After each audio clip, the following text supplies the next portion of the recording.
مصطفیٰ کریم علیہ الصلاۃ والسلام سے صحابہ کرام نے عرض کیا، یا رسول اللہ علیہ وسلم، انسان کو عطا کی جانے والی سب سے اعلیٰ چیز کیا ہے؟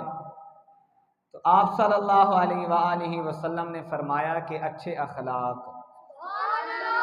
جو چیز انسان کو سب سے اعلیٰ عطا کی گئی ہے وہ ہیں اچھے اخلاق۔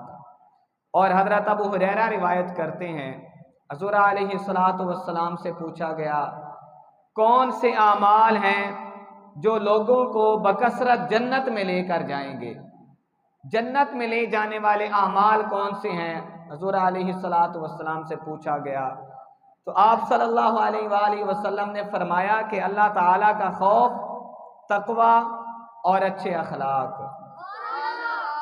یہ انسان کو کثرت کے ساتھ جنت میں لے کر جائیں گے۔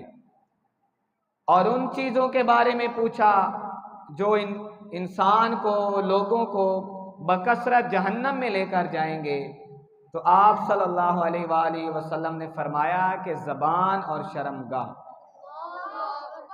یہ انسان کو یہ دو چیزیں کثرت کے ساتھ جہنم میں لے کر جائیں گی۔